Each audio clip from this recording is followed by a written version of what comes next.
There we go. I don't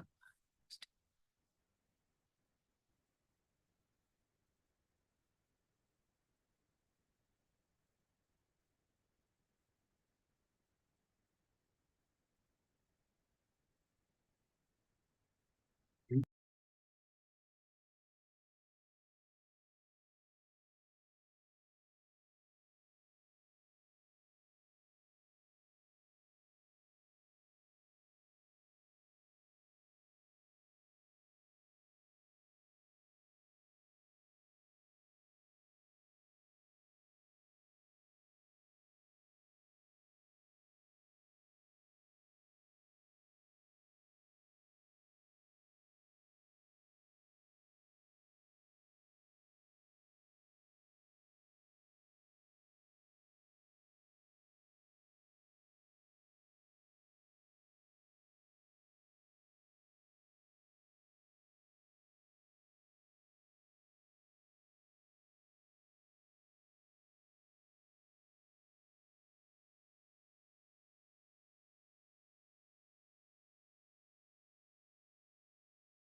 Said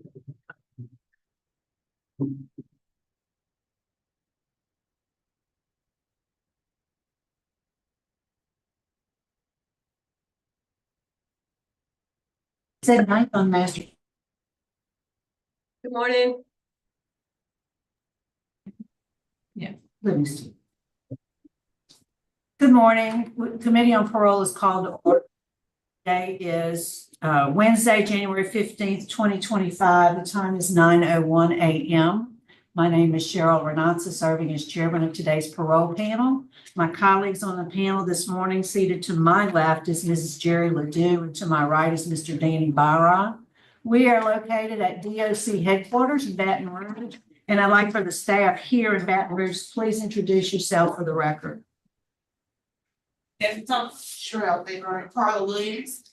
All right, thank you. And our first remote location this morning is at Livingston Parish Jail. Good morning. With the officer, would you please introduce yourself for the record? My name is Sergeant Jennifer Gomez of Classifications. All right, thank you, Sergeant Gomez, for accommodating us this morning. And we have Mr. Simmons. Is that you? Yes, ma'am. Would you introduce yourself, sir? Tell us your name and DOC number, please. My name is Thomas Simmons, DOC number 329701. All right, we're here for a revocation decision this morning, Mr. Simmons. And do you recall signing a parole revocation questionnaire? Yes, ma'am. You have that there with you? Yes, ma'am. And is that your signature at the bottom of that page, sir? Yes, ma'am. All right, based on that information contained in that document, you're not eligible for appointing counsel this morning. So are you ready to proceed? Yes, ma'am. Okay, I'm going to read the allegations against you, Mr. Simmons, after which you'll enter a plea of guilty or not guilty. And Yes, then ma'am. after we finish going through the allegations, Mr. Byraw will be asking you some questions. Okay, you ready? Yes, ma'am. All right, Mr. Simmons, you're accused of violating condition number 1 of your parole conditions. And it states you were released on good time parole on October 16, 2024, and never reported to probation and parole for intake processing. How do you plead to violating number 1? Guilty. Right? The next one is condition number 2, and it states on October 15, 2024, you were seen at your approved residence of 1418 Jordan Avenue, New Orleans, Louisiana, and was instructed to report to the New Orleans District Office for intake processing. You never showed up, and you moved to a different address out of the district's area of responsibility without permission. How do you plead to violating condition number 2? Guilty. And then we have, lastly, condition number 3. You are a sex offender, moved from your approved residence of 1418 Jordan Avenue to 26800 Haynes Settlement Road in Springfield, Louisiana, an address that had previously been denied. Your victim was under the age of 13, and there was a prohibited entity within 1,000 feet of the Haynes Settlement Road address. How do you plead to violating condition number 3? Guilty. All right, sir. Would you answer Mr. Byraw's questions, please? Yes, ma'am. Well, Mr. Simmons, you pretty much answered all of my questions already. You pled guilty to everything. This is not your first time being released and having to register, and you violated it again.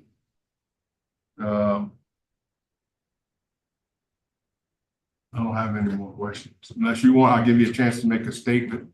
If you want to give us an excuse or something why that happened. Yes, sir. Well, I never in my life lived in New Orleans, and they had me in the lower ninth ward. I knew nothing about living in New Orleans or how to maneuver in New Orleans. And when I did come back to this parish, I was up there registering with my niece had brought me up there with money to pay. And I didn't even know they had to put a warrant out for my arrest. I just turned 66 years old, and my original out date was January the 11th of 2023. I stayed in Callahoo Correctional Center 21 months over my out date, trying to get me an address to go to. And, what, you know, and above that, I've been going through things where I'm depressed a lot because my mom, like I said, my out date was January 11th and my mama died January 28th. Had I been able to come get out, I probably could have visited my mother before she passed. I had all of that weighing on me too. And I didn't know that I almost lost my baby brother and my baby sister that same year too, because they both had operations too, and I didn't know that until I got back to this parish. But this is where I grew up in Livingston Parish. This is my home. And I do admit I've been stubborn in my days, you know, rebellious, wouldn't ask people for help. At this time, I had people help me paying my registration fee.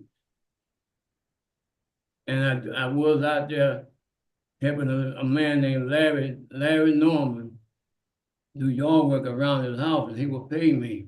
And I would give that money to my niece to hold for me, to come up here to register. The only thing I didn't do was report to the parole office in A-Meet when I came home. But I was doing everything else I was supposed to do. And it's my fault. That's the most important thing to be on parole is to report to your parole officer. You've been around the block a bunch. Yes, You sir. know that? Yes, sir. And like I said, I admit that I had been stubborn and it's my fault I didn't go. It's my fault I didn't go. And the parole office in New Orleans was quite a distance from where I was staying, and I didn't know how to get there. You know, like I said, I wasn't from that area. I've never lived in New Orleans.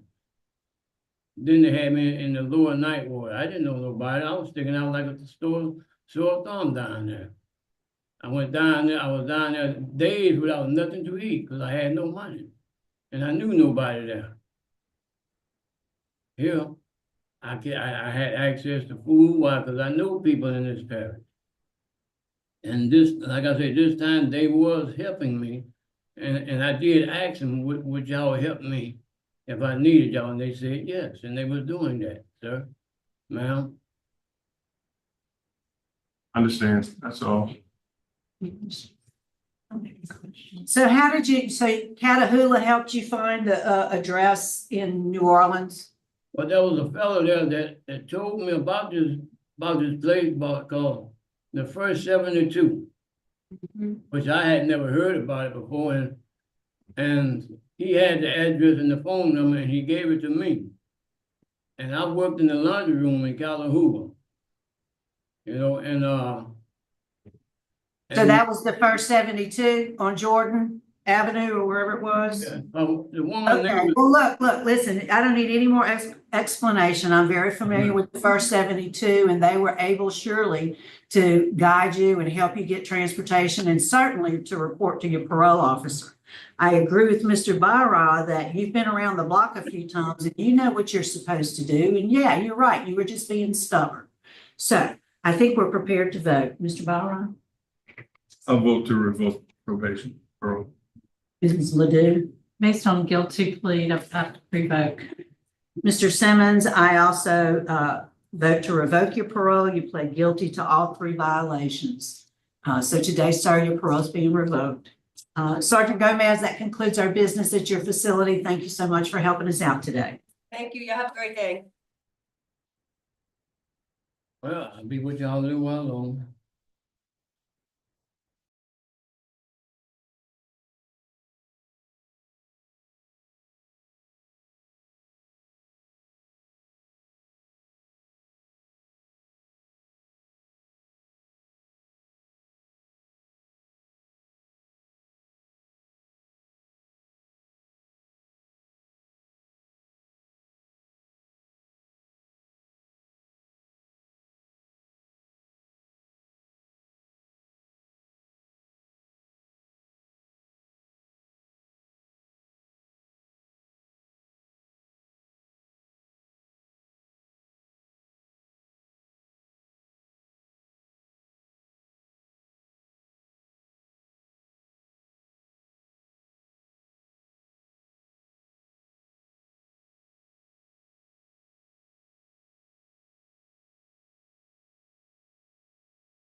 All right, good morning. The Committee on Parole is reconvening. We're now in Rapides Parish, DC 3. It's 9:26 a.m. on Wednesday, January 15, 2025. Is there any staff there in the room with you, Mr. LeBoeuf? Yes, ma'am. Yes, We'd ma'am. like to have- Sergeant Marsh. I'm sorry. Could you Sergeant repeat? Marsh. Sergeant Morris, thanks for accommodating us this morning. Mr. LeBoeuf, would you introduce yourself for the record? Tell us your name and your DOC number, please. Yes, ma'am. My name is Tony Joseph LeBoeuf, DOC number 588140. All right, sir. And we have a parole officer, Carly Landry, who's here with us this morning. We're going to hear in just a moment from her. First, you're here for a revocation decision, Mr. LeBoeuf. Do you have your parole revocation questionnaire there with you? Yes, ma'am, I do. Okay, and so let me get it.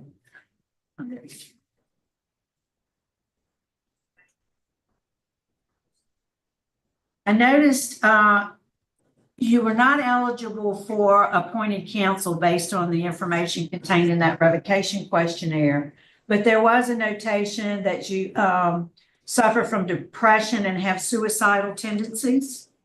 I haven't had suicide tendencies in years, but every once in a while I get a little light depression when I think about my past dealing with my wife. Yeah. Are you under any mental health care? No, ma'am. No, ma'am. I was at the beginning of my situation with my wife, but I eventually came out of the depression stage and I no longer take medication for it. When's the last time you saw a professional? Oh, about 4 years ago. So are you ready to proceed this morning? Yes, ma'am, I surely am. So I'll read the allegation against you, after which you'll enter a plea of guilty or not guilty. And then you can tell us about it. Whatever your plea is, you can tell us an explanation, and then we'll hear from the probation and parole officer. Yes, ma'am. So you are accused of violating condition number 13, which is a special condition for sex offenders, which specifically Section 4, Part 1 of the Sex Offender Contract states you're not allowed to use or access any social networking website. You fail to refrain from using social media as evidenced by your active Facebook account, which has new activity and evidence of social interaction with the public. How do you plead to violating condition number 13? I plead guilty, ma'am. Okay, well, tell us about it. What happened? We did get your letter. We saw your letter that you sent. Yes, ma'am. It's really no excuse. You know, I got out and I'm away from family and friends because I didn't go home to the same environment. So all I was doing was trying to reach my stepmom and all of them to let them know I was out, which I realized was the wrong way of going about it. And it wound up making me backtrack and have to come back incarceration for something so simple. You know, I should have thought twice about how to reach out to my family instead of media. Why didn't you use telephone? I don't know their number.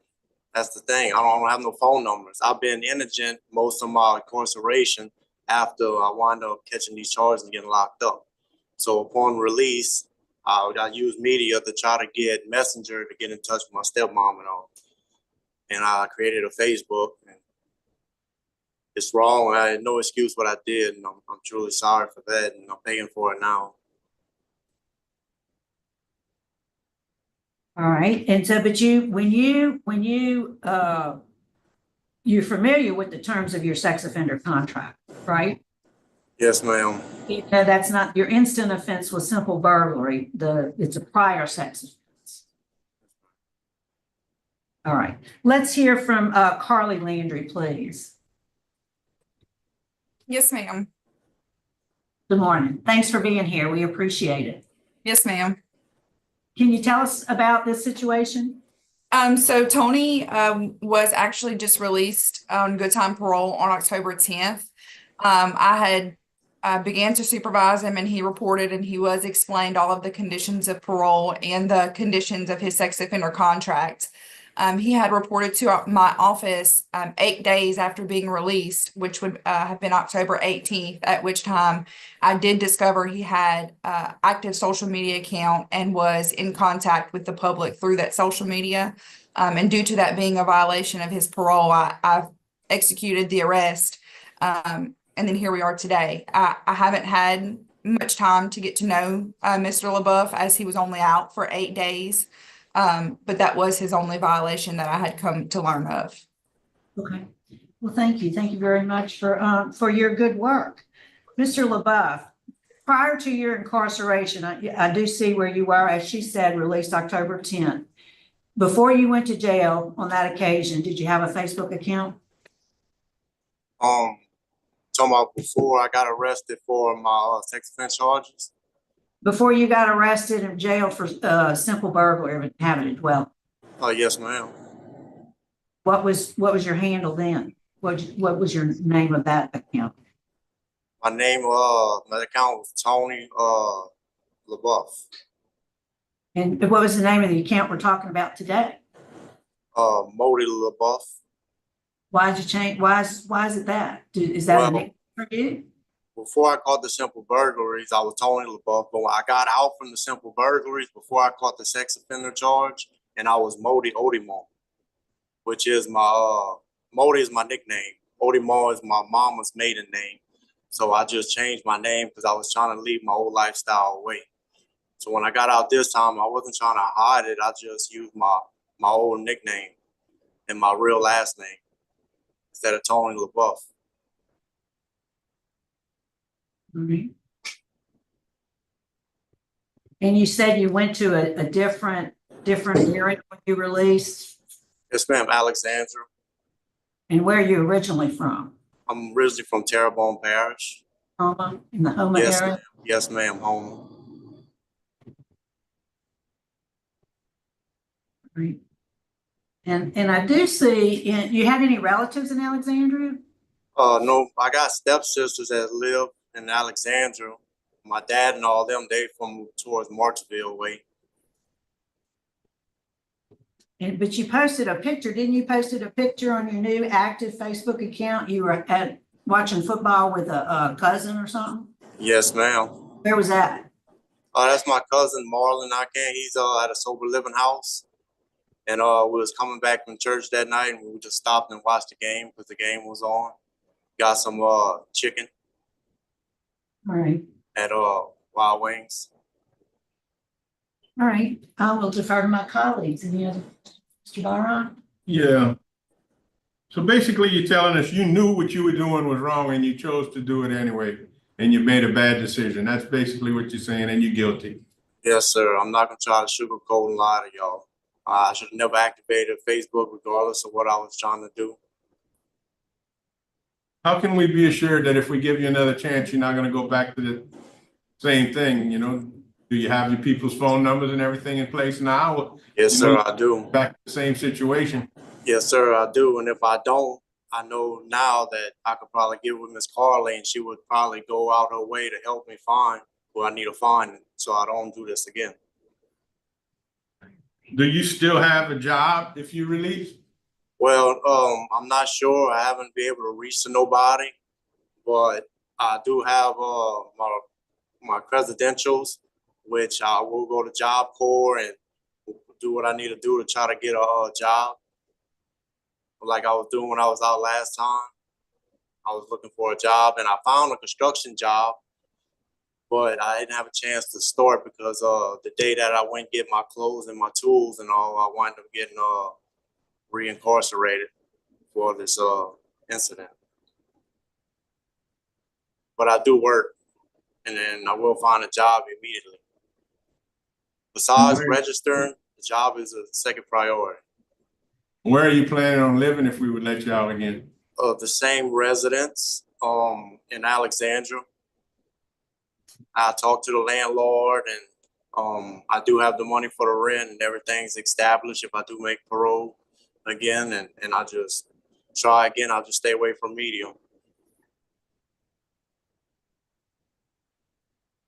And you do realize, being a prior sex offender case, some of these conditions roll over to you even on this burglary case, and they all considered important. Maybe you don't think they are, but probation and parole thinks they're very important, and so does the law. Yes, sir.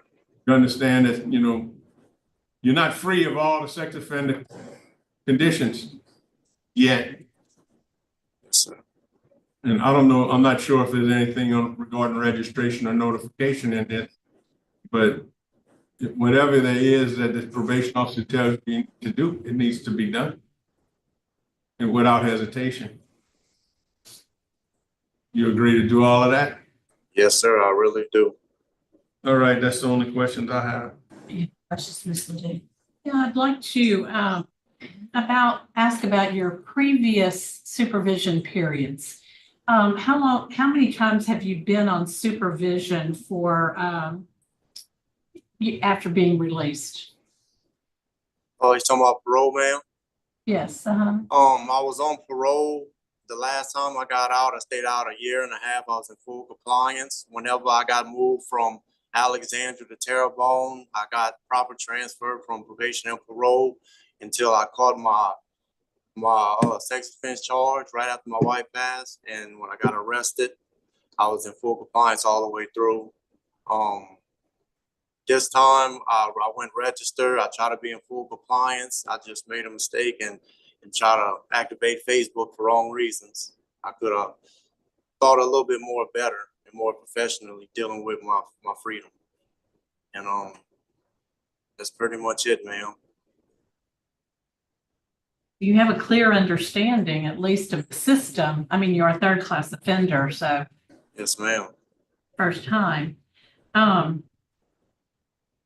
So what kind of tools are you going to use to comply this time? What kind of support system do you have? Well, I have my stepmom and father, which is a support system for as mentally, not financially.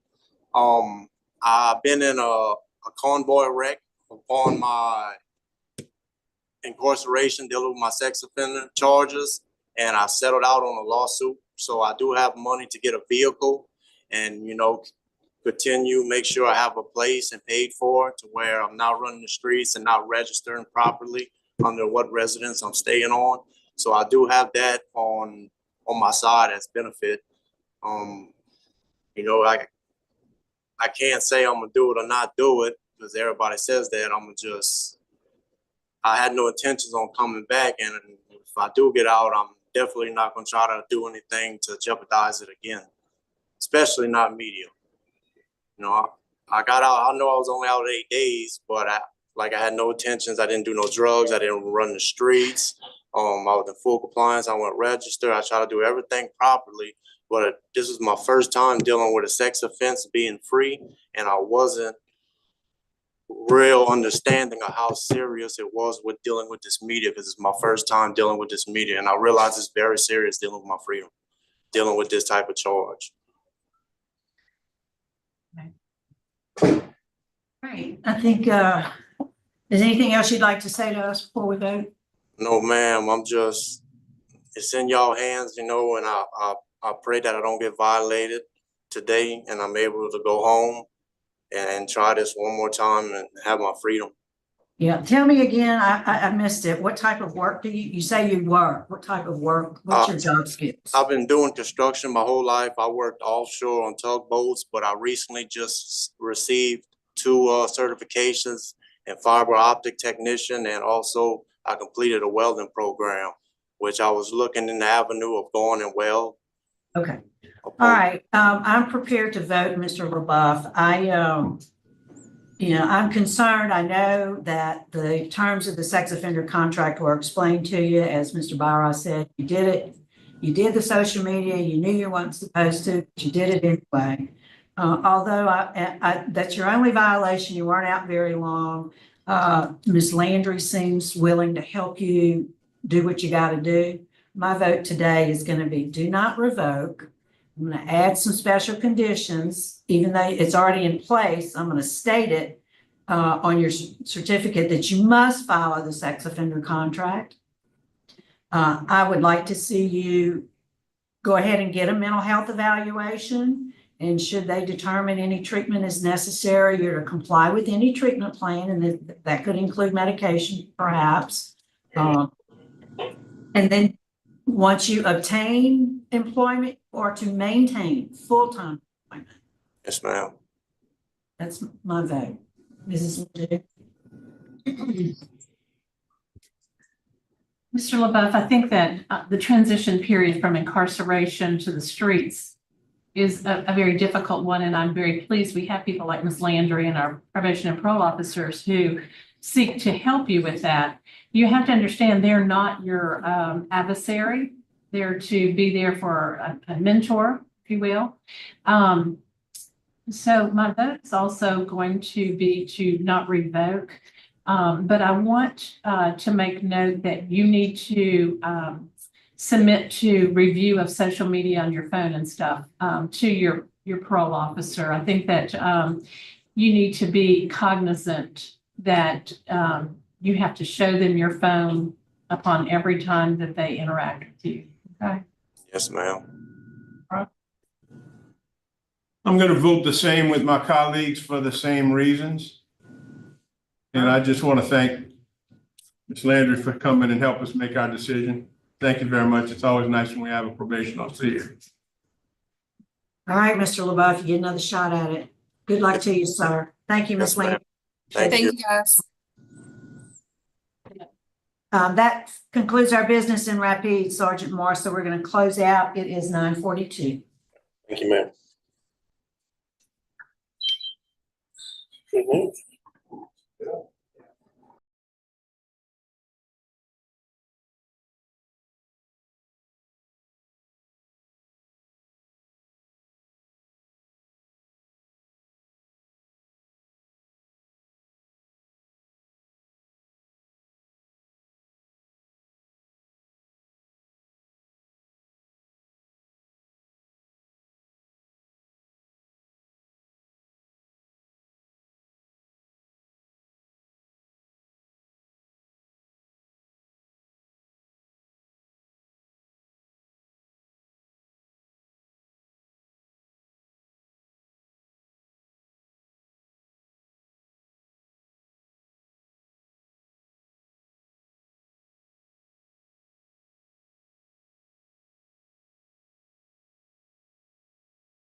All right, good morning. Committee on Parole is reconvening. We're at Jefferson Parish Correctional Center. It is Wednesday, January 2025. It's 9:47 a.m. Good morning, sir. Would you introduce yourself for the record? Good morning, Deputy Marlboro, Jefferson Parish Sheriff's Office. Thank you, Deputy Marlboro, for accommodating us once again. We appreciate it. And the first case there is Mr. Jackson. Yes, ma'am. Got him right here. You're ready. Good morning, Mr. Jackson. Would you introduce yourself? Tell us your name and your DOC number. Well, Johnny Jackson, DOC number 322151. Mr. Jackson, my name is Cheryl Renatza. Mrs. Ledoux is seated to my left. Mr. Barra is seated to my right. We're here for a revocation decision this morning. Do you have your parole revocation questionnaire there with you? Yes, I do. And sir, is that your signature down at the bottom of that page? Yes, And based on that information, sir, you're not eligible for appointed counsel this morning. So are you ready to proceed? yes, ma'am. All right, I'm going to read the allegations against you, after which you'll enter a plea to each one of guilty or not guilty. And then Mrs. Ledoux will be asking you some questions about your plea and your situation. All right, you're accused of violating condition number 2, and it reads, you were ordered to report by phone every week to your parole officer. You failed to report to your parole officer by phone as ordered. How do you plead to violating condition number 2? Guilty. All right, the next one is condition number 3. You moved from your address of record without notifying your parole officer. You failed to report a new address to your parole officer, so you absconded supervision on or about January 1, 2024. How do you plead to violating condition 3? I was in Guilty or not guilty, or with or without a statement? guilty. Guilty with a statement? Guilty with a statement. Okay, and we'll take the statement shortly. So I have 2 instances of condition number 4. The first one states on April 3rd, 2024, you were arrested by Kenner Police Department and charged with hit and run driving and driver not licensed. So how do you plead to that violation of condition number 4? Guilty. Then the other instance is of number 4. On April 24, 24, you were arrested by Jefferson Parish Sheriff's Office and charged with stalking. On December 16, 2024, you pled guilty to stalking, a misdemeanor, and you were sentenced to serve 7 months hard labor under Jefferson docket 242282. How do you plead to that instance? Guilty. We have condition number 9, and it states you left Odyssey House without notifying your parole officer. You failed to report a new address to your parole officer, therefore home visits could not be made. So you absconded supervision. How do you plead to violating condition number 9? Guilty. Lastly is condition number 10, which has to do with your fees. States you're currently $693 in arrears. You've never made it toward your supervision fees. So how do you plead to violating number 10? Guilty. All right, sir, would you answer Mrs. Ledoux, please?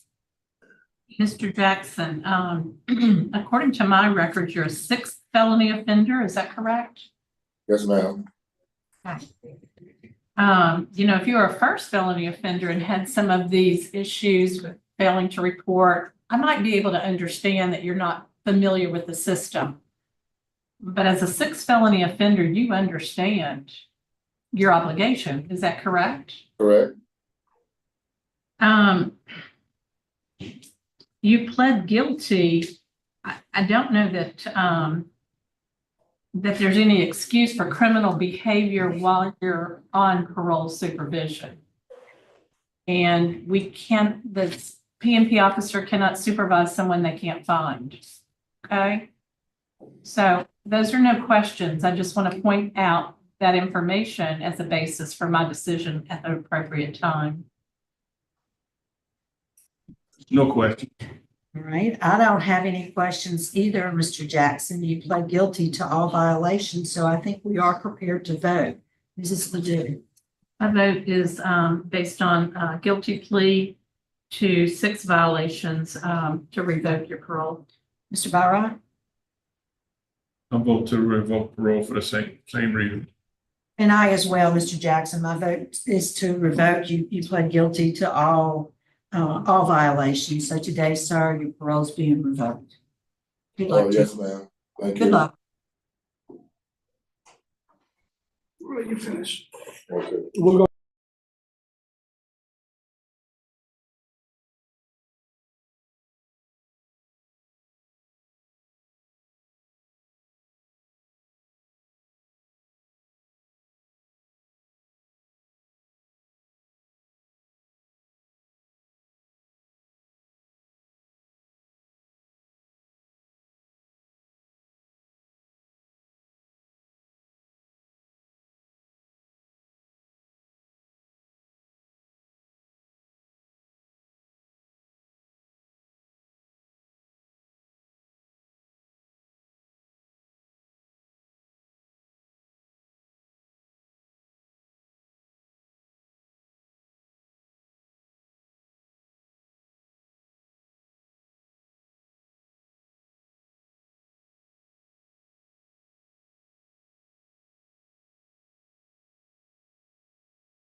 All right.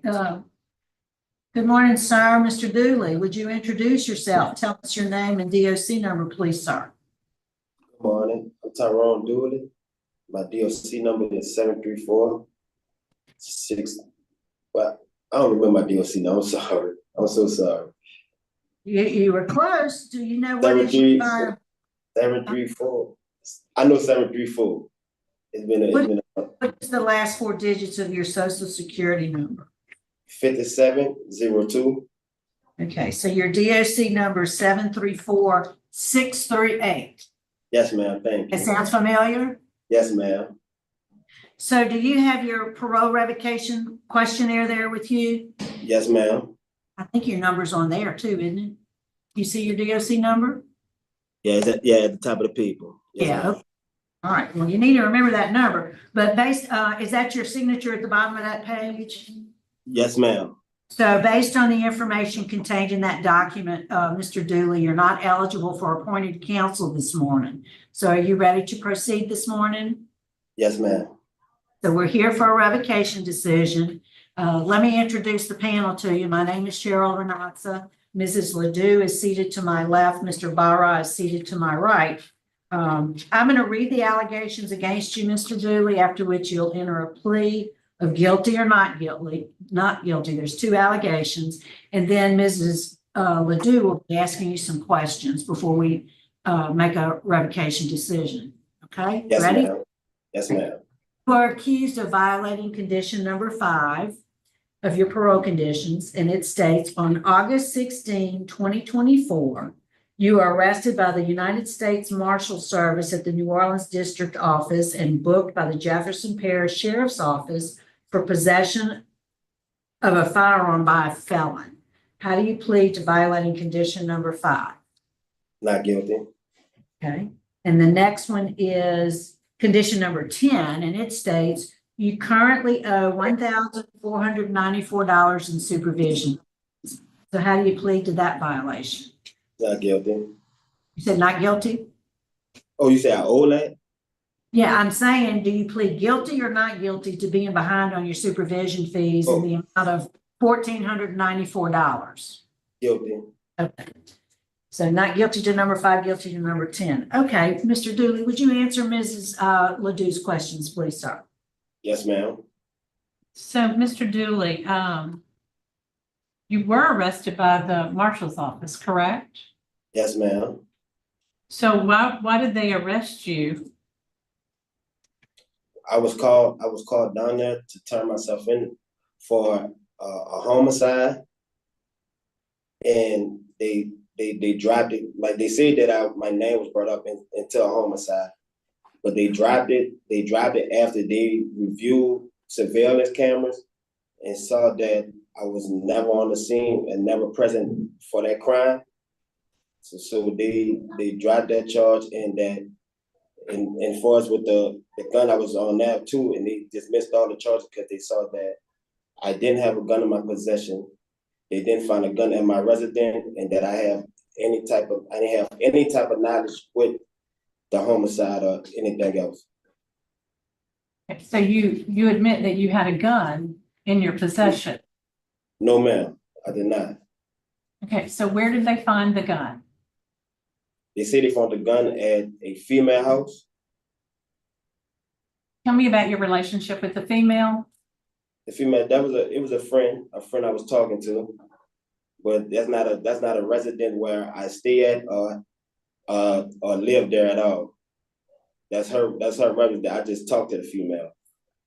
How long have you been talking to her? Yes, ma'am.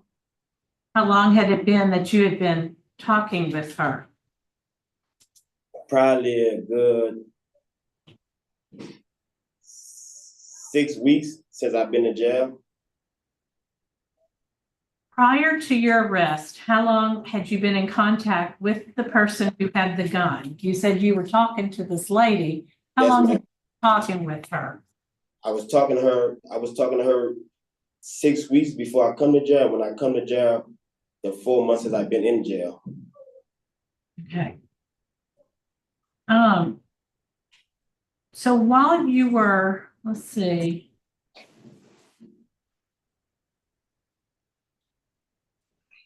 So you were in somewhat of a relationship with her, so you probably knew she had a gun. No, ma'am. Because before I started talking, I had stipulated that like cause I know how strict I have my papers is, so I stipulate that if you do have one or if you don't, I can't be around, like those things that I can't be around. I stipulated that. So I never had any knowledge of her having a firearm. So, there was a witness who saw you with a gun.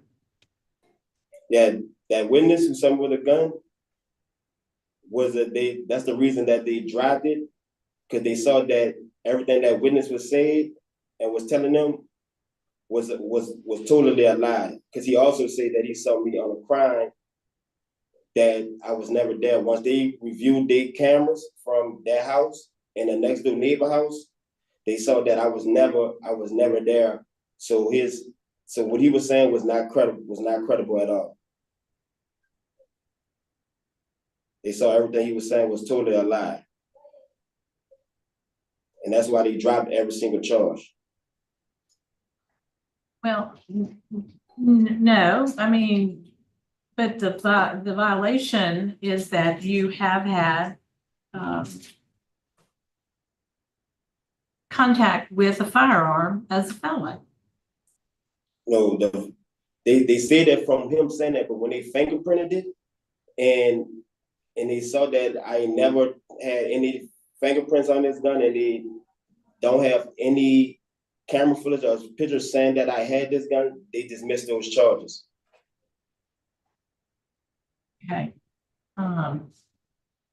We don't get a parole officer report if there's not a preponderance of evidence that you have violated your condition. Say it So again. I'm sorry for cutting you off. We don't get a report from a parole officer unless we understand that person tells us that there is evidence of you violating your conditions. I'm gonna defer to my colleagues. Mr. Barr, any questions? Yeah, there's more stories than just the what you say about the guy was lying and other things. There's all kinds of different stories regarding that. And the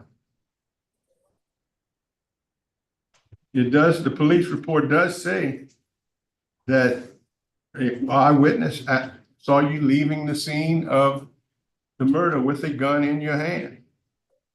Whether or not they charge you with that or not, that doesn't change what the eyewitness saw. Also, I see you currently on for obstruction of justice. Tell me a little bit about that charge. How did you get that one and what does that one involve? What are you on supervision for now? That was all the charges. That was all the charges that when I came to jail, when the U.S. Marshals took me into custody, those are charges that I was on, but they dismissed every single charge. I'm not on any charge. I don't have a charge besides a parole hold right now. Well, why? Yeah, that's what I'm asking you about. Tell me about the charges that you're on parole for right now. What are they? It was on obstruction of justice. I had three counts. And tell me some more about that. What was that involving? That was involved in a charge in 2013 when I went to jail for it, and I went to jail when I was 18 and I got out when I was 27 years old for a second-degree murder. And I've been home 3 years. I've been home 3 years, and in the process of these 3 years, I've been working, and I came back to jail so someone accused I basically covered a trail and put me on the scene of something that I have any knowledge of, don't have any knowledge of at all. And from the detectives and the police officers doing a proper investigation, they saw that I was very innocent, and they dropped them charges.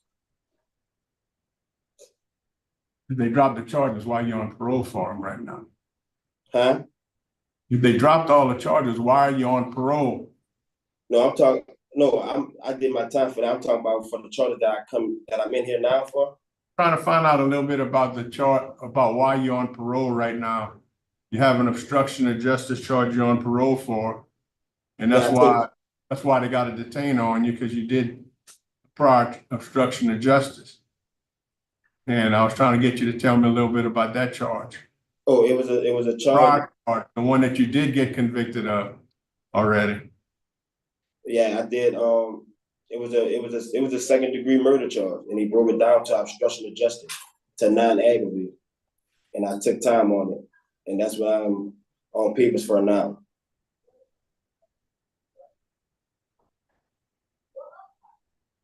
That's all the questions I had. Yes, All sir. right, Mr. Dooley, I don't have any questions. We have a wealth of information that's almost 100 pages in our records, so I don't have any questions of you. I think we're prepared to vote. Mrs. Ledoux. Yes, I have preponderance of evidence of violation of condition number 5 and 10. So my vote is to vote for revoking. Mr. Byron. I concur with Ms. Ledoux. Yes, Mr. Dooley, I see evidence also that you violating condition number 5 and you pled guilty to violating condition number 10. So today, sorry, your parole is being revoked. That concludes our business in Jefferson. We are going to adjourn. It's 10:08 a.m.